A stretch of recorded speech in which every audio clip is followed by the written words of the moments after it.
ప్రపంచ కార్మికులకి హక్కుల్ని గుర్తించినందుకు మేడే 1వ తారీఖు నాడు అందరం జరుపుకుంటున్న ఈ పండుగకి ఈరోజు సూర్యాపేటలో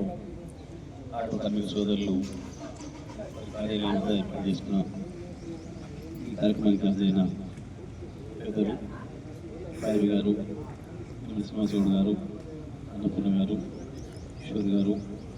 నాగయ్య గారు, అవకుష్ గారు, స్థానిక నాయకులు, ఇతర మిత్రులు, పట్టణ పార్టీ కార్యదర్శులు, ఆటో యూనియన్లకు సంబంధించిన జిల్లా ఆటో యూనియన్ అధ్యక్షులు, పట్టణ ఆటో యూనియన్ అధ్యక్షులు, ఆటో కార్మిక సోదరులకు అందరికీ మేడే శుభాకాంక్షలు. ఎక్కడైనా ఏ కార్మికుల సమస్యలైనా ఐక్యత పోరాటాల ద్వారానే సాధ్యమవుతుందని ఇప్పుడు కాదు ఎప్పుడు ప్రపంచ కార్మికులందరూ ఇచ్చిన దారి అది సూర్యాపేటన అది ఇంకోట ఎక్కడైనా సరే ఏ రంగంలో పనిచేసే కార్మికులు ఆ రంగంలో ఐక్యంగా ఉండడం ద్వారానే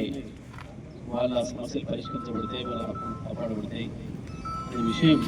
అనేక వందలు వేల లక్షల సార్లు నిరూపితమైంది. అదే పద్ధతిలో సూర్యాపేటలో కూడా ఆటో కార్మిక సోదరులందరూ కూడా యూనియన్ సాధించుకుని పెట్టుకొని అందరూ కూడా ఐకమత్యంగా కొట్లాడుతున్న పరిస్థితి పోతున్నారు. కాబట్టి మనకు ప్రభుత్వం నుంచి కానీ ఇతరుల నుంచి కానీ వస్తున్న సమస్యలన్నిటి కూడా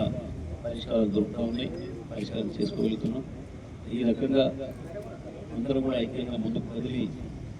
ఈ సామాజిక మార్పులు కావచ్చు, మీ సమస్యల పరిష్కారంలో కావచ్చు, అందరం కూడా ముందుగాలని చెప్పి కోరుకుంటూ ఈరోజు ఈ ఆటో కార్మిక సందర్భంగా మీ అందరికీ మరొకసారి శుభాకాంక్షలు.